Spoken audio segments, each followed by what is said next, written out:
What's going on, everybody? It's your boy Payne. Welcome back to another Omniheroes video. Alright guys, we're going to be doing the next tier list synergy and we're almost done. We have one more after the Glorians. That's what we're doing today. And then we have the Doomsdayers and then we are finito with the first synergy. So you'll have a complete tier list every day, every month. And I will make adjustments accordingly. Speaking of which, we're going to make a few adjustments now while we are here. So first thing I want to talk about is the Valianters. So this group setup here is still pretty perfect. I wouldn't change anything here except for this. I think Elune actually deserves S, so I'm tossing her back up here.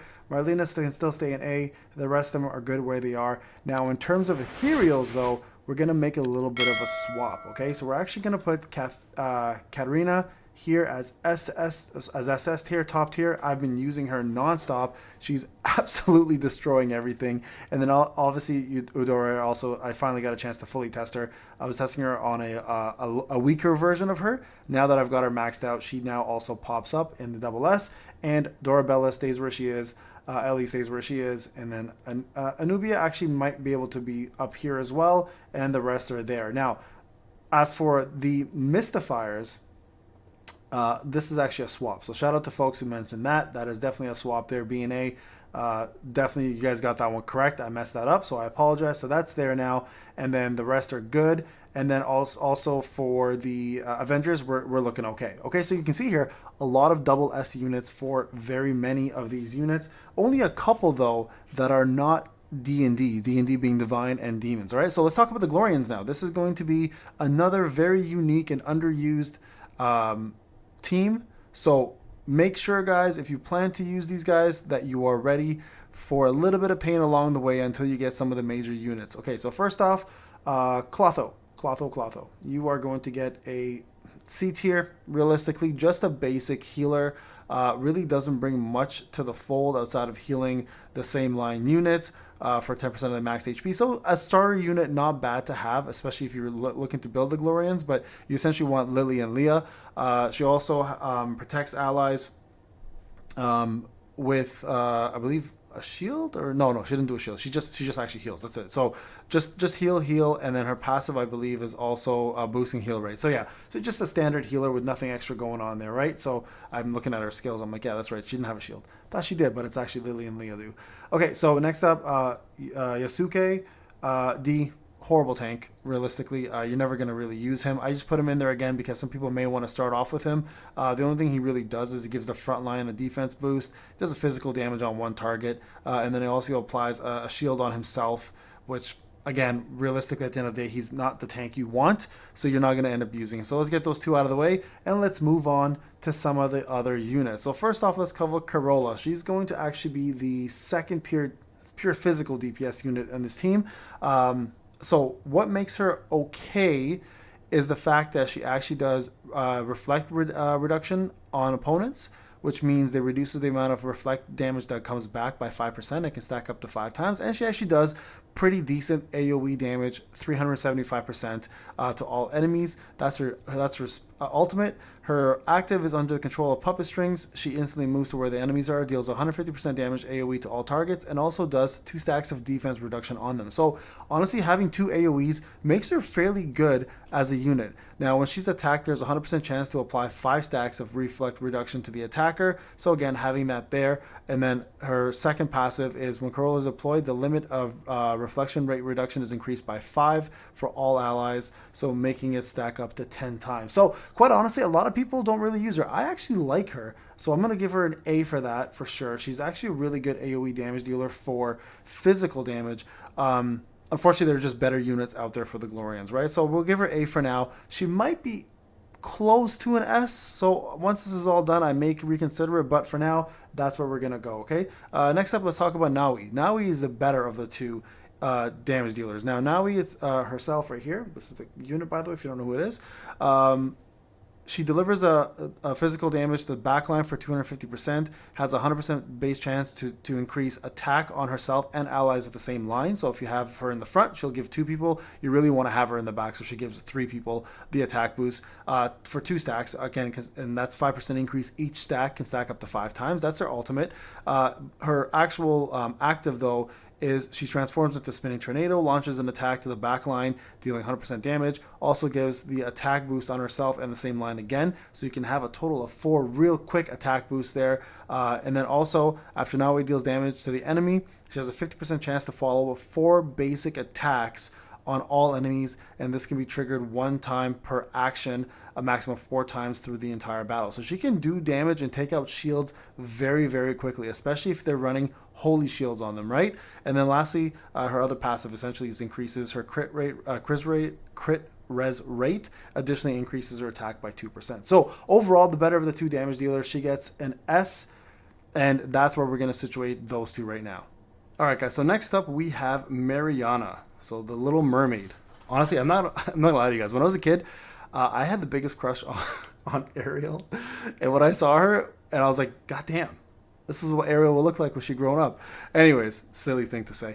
All right, so Mariana's their caster. So this is gonna be your non D&D caster, so your divine or demon caster, right? So the thing with her is she actually attacks enemies with the highest defense, dealing 336% magic damage, and there's a 100% base chance she actually applies defense reduction. So great against tanks. Actually, one of the more useful units against tanks as well too. So reducing defense obviously on them makes a big difference. It makes them a little easier to kill. Her active actually sends waves to the front line. There's also a chance to do reflect reduction, so great against tanks who have the reflect option, obviously, right? So this is a good way to kind of stop that from going through. Also pairs really well with Carola because they do the whole reduction of reflect, and also Carola adds additional reflect reduction stacks.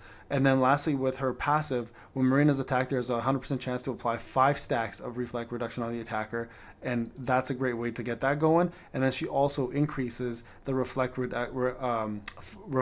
reduction rate as well too by another 5, so you can get a total of 15 with the 2 of them in the same team. So these guys are pretty much going hand in hand as very similar units. The only real difference, I'll give her an S actually. The only real difference here is the fact that she adds the defense reduction, right? That's really big in comparison to Carola, who doesn't do that. So that's where she'll get a little bit of a base advantage over that. Now Carola's main thing though is she attacks everybody while she only attacks 3. You know what? Actually, no. She only attacks 3 units of her ultimate. So we're going to put them both as A's here. And then now it will continue keeping her S rank up there, okay? And then now we're going to move on to, let's go to Lily and Leah here now, okay? So she gets, let's see here. She gets the probably considered one of the top healers in the game. All right, so first off, her ultimate applies a shield equal to 222% of their attack to all allies for 4 rounds, has a 100% chance to purify up to 2 debuffs. You're going to need her for big amounts of content, especially because of debuff reduction, debuff removal. A lot of the Northern Expedition, for example, requires you to remove debuffs off of your allies, and she's one of the only units that can do that, right? Her active skill, she has healing up to 60% heal rate, plus 5% of the target's max HP, up to 2 allies with the lowest HP, and applies 2 stacks of healing rate boost on those targets, making them get heals even more later on. And then her passive here is when Lily and Leah are deployed, the limit of attack boost stacks are increased by 10. Every 1% increase in Lily and Leah's crit also increases their attack. And then lastly, their second passive, when Lily and Leah are deployed, the limit of defense reduction stacks are increased by 10. So extremely important units to have on your team. And she's going to get the S tier as well. All right, guys, now we have the last 2 units in the squad for the Glorians left, and they are going to be the 2 of the more powerful units. So let's talk about the first one. Let's talk about Gwyn first. So Gwyn is going to be a caster again, part of the demon squad right over here, and he is going to be one of the major reasons why this is a successful team. Now with Glorians, in my opinion, you don't want to run all 5. You want to run maybe 2 to 3 max, and there's a reason why, and I'll explain that later for you guys. But Gwyn slices through enemy souls, dealing 300% magic damage to the enemy with the lowest current HP. If the target has 6 stacks of defense reduction, then additional 100% leech applies. If they have 12 stacks of defense reduction, then you do 200% leech. Now this is going to be crazy for bosses, and for tough opponents. And the reason why is if you stack him with Marina, who does defense reduction, or anyone else like another Ethereal or anyone who does defense reduction, he shines like crazy and he keeps everybody alive without having a healer involved. Now his active skill also, he does backline damage, applies 3 stacks of attack reduction on the targets, reducing instantly 15% attack on those targets. And his passive, when an ally is attacked, Gwyn applies 1 stack of attack boost on an ally team. So every time he's attacked, or when any ally is attacked, he applies the attack boost on all ally team members, giving them a 5% stack in the boost. And this works extremely well with the next unit, Thalanus. So now he is going to get the SS category, and then so is she, and I'll explain to you guys why she is so damn deadly. Okay, so Thalanus is the other caster here, but she's on the Divine squad. Now her ultimate is bonkers, like crazy good. So she summons lightning damage to hit all enemies for 450% magic damage, so a very high percentage. If she has 6 stacks of attack boost, she applies stun on all enemies for 1 round. If she has 12 stacks of attack boost, she applies stun on enemies for 2 rounds, pretty much perma stunning everybody. It's absolutely crazy in PvP and destroys PvE content. So she is a force to be reckoned with. Thalanus also for active deals 120% magic damage, applies 3 attack boosts on herself. So you can see she's already boosting herself. Plus having Gwyn, for example, or anyone else who does attack boosts like Atropos is crazy. When ally is attacked, Thalanus applies 1 stack of defense reduction on all enemies. So obviously that's helping Gwyn out. So they work hand in hand very well. So she is easily top tier unit in the game. So there is your total list for Glorians, guys. Now, the reason why I said to you that you only need 2 or 3 of them in the same team, so the Glorians at the start of the battle apply 2 stacks of attack boost on 3 allies with the highest attack for 3 rounds. At the start of the battle, they also apply 2 stacks of defense reduction. Okay, so that is pretty much for themselves. So having just Gwyn and Thalanus, that's all you really need, because from there you can put Atropos on there, you can have Elune on there, and another, let's just say you can have like Macaria from the Valianters, and you've got yourself a crazy attack boost, shield boost, defense reduction team, right? Or if you do Ethereals, you can put Katarina in, you can put in Dorabella, you can put in Mastima or Karnak even, and you have yourself a 3 Ethereal and 2 Glorians team, which will do insane amount of attack boosting, defense reductions, etc. So you like, the sky's the limit with the Glorians. The beauty of the Glorians, in my opinion, is the fact that you don't need to have 5 of them on the field to make them go crazy. Although having more of them is not a bad thing, because they do attack boost, stack more attack boost, and they also give it to the entire team, and they do stack additional defense reduction on all enemies for 3 turns. And at the end of the start of the battle, the ally receives 100% control immunity and 15% damage boost. So you can run a full Glorians team and have like Lily and Leah there to help them heal and keep them alive. Even though they're already hard enough to kill as it is. And then have like Corolla in for defense reduction, or Marina in for additional damage. You're golden either way. But having the 2 of them, I think, is more than enough with Ethereals or Valianters or Avengers even, and make them shine. Alright guys, this is Payne. Hope you enjoyed the video. Let me know what you guys think. We're almost there, guys. Almost got a full tier list for the first set of synergies, and then we're going to do different synergies after this one. We'll have 2 different tier lists covering all of the synergies, including maybe even a 3rd one for the rune ones. Anyways, this is Payne. Hope you enjoyed the video. I'll talk to you guys in the next one. Take care.